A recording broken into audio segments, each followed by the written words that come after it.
Hey guys, it's Eddie and today I am back with another movie review for you all. Now today's movie I have wanted to watch for a while. It's a horror movie that's been on my list for ages and it's the adaptation of one of my favourite Stephen King novellas, and it is The Mist, directed by Frank Darabont and starring Thomas Jane, Marcia Gay Harden, Laurie Holden, Andre Bauer and Toby Jones, to name just a few.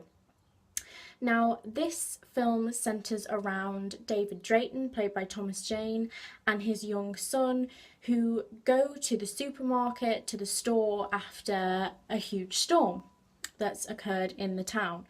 And while they're there, a huge, strange mist envelops the town and the store, the supermarket, and it contains very strange creatures that are deadly and thirsty for blood. Now, I won't tell you any more. I obviously won't spoil anything else for you because I think this is a film you need to watch without any surprises.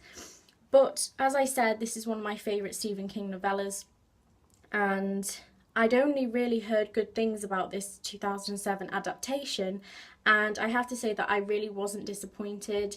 I think that if we're just going to jump right into the analysis, as I mentioned, there were creatures and monsters in this film, and I do think that on occasion the CGI was a little shoddy in places. I don't know how big the budget was for this film, but you know, I do think that it could have benefited from some maybe animatronic effects in this rather than just CGI throughout, because I thought on occasion the CGI was a little too obviously CGI and it kind of didn't meld with the rest of the scene and what was going on around the characters. I think that it was glaringly obvious on occasion that this wasn't real, so I think it could have borrowed a little bit of technique from films like The Thing. I know that animatronic sort of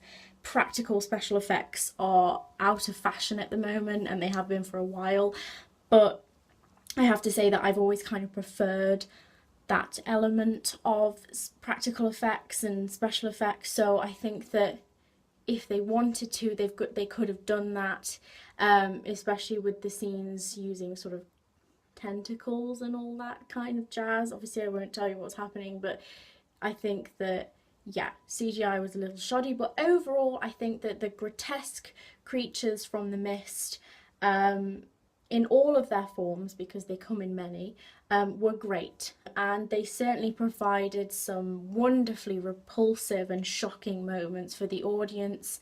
And I think that the practical effects used on the people in the supermarket, in the store, as a result of being attacked by these creatures was great. It was really kind of gruesome and shocking, and I thought that maybe they could have used those elements for the creatures themselves, but overall they were really great, and I think that they really listened to what Stephen King's vision was in the novella and they brought it to life wonderfully. Now, with regards to the cast, I think that there was brilliant acting from them as an ensemble. I think that they actually provided one of the scariest elements of the film, which wasn't the creatures. It was the hysteria that ensued from being trapped in the store and not knowing what to do, not being able to go outside, but not wanting to stay in there for threat that the creatures could get in. And I think that whole cabin fever element was brought to life brilliantly by the cast as a group. But just to pick a few out, obviously Thomas Jane, who played the heroic lead, David Drayton, was fantastic. He was that perfect level-headed leader, and he had great energy on screen, and he really played well into the more tragic scenes in the film. I think that he had this great sort of fervent energy about him, but he was also able to take the film and lead it in some really great directions. I think that he was totally believable in that part, wanting to protect his son, putting his son first, but wanting to also make a plan and get out of there and try to survive, and I thought that he did that brilliantly. I really like Thomas Jane. I think that he was brilliant in the more recent Stephen King adaptation on Netflix, 1922, which I also watched quite recently. If you'd like to see a review on that, I'm more than happy to. You can just comment below. But the person that I think in this film stole the show was Marcia Gay Harden as Mrs. Carmody. Now, visually, she wasn't exactly what I had imagined for Mrs. Carmody, because in the novella, she's very old and she's kind of, I mean, she's ancient, and, you know, I wouldn't immediately place Harden in the role of Mrs. Carmody if I was going from a visual portrayal. However, as it turned out, she totally embodied that character. Mrs. Carmody is that really determined, crazy preacher who sort of gathers all of the very scared people to her in her biblical spewings of this is the end of the world and this is God's wrath that has come down upon us, and you know, all of that jazz. And I think that her delivery, Harden's delivery, was crazed and it was electric, and she made you want to hate her. Like, I was like, somebody just get rid of this woman by, you know, halfway through the film. And I think that is total testament to Harden as an actress. I was completely shocked and delighted by how well she portrayed this character, whom I never forgot from reading the story, and I was like, are they going to get her right? Because, you know, she's just that sort of hateful character that you really want to be done well. And I think that although she wasn't physically what I imagined, she totally encapsulated the spirit of Mrs. Carmody, and I think that she embodied her so well. So I was really pleased with the cast. I thought that they were all basically perfect. They did Stephen King's novella justice with their acting.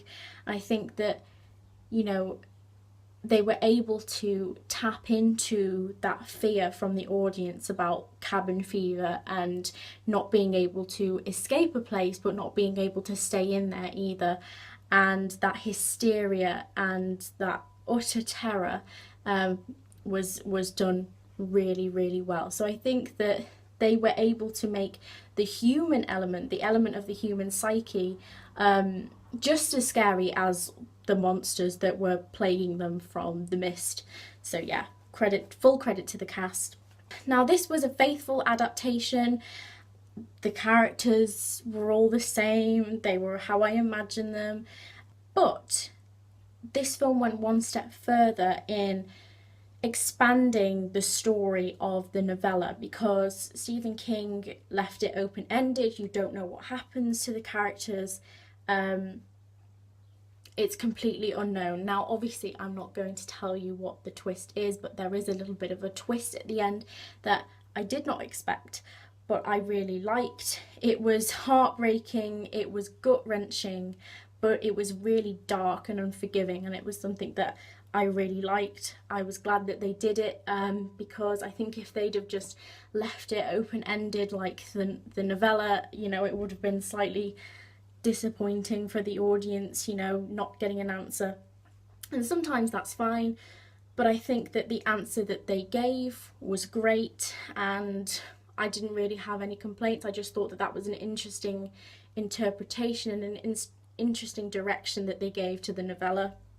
So I thought it was fine. I have to say that I did really enjoy this film. I think there is a tendency to either get it really right with Stephen King adaptations or horrifically wrong, and I think that on this occasion they got it right. I know that there is a TV series on Netflix called The Mist, and it's based around the Stephen King novella, but I watched the first episode of it and I was kind of weirded out because it wasn't any of the same characters or anything like that that was in the novella, so I kind of just gave up on that. Maybe I'll come back to it, but for this 2007 adaptation, I have high praise.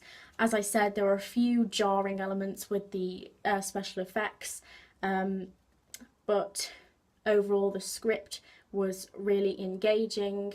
The characters were brilliantly acted by the cast, and I think it was really exciting, and I think it was a true testament to Stephen King's work.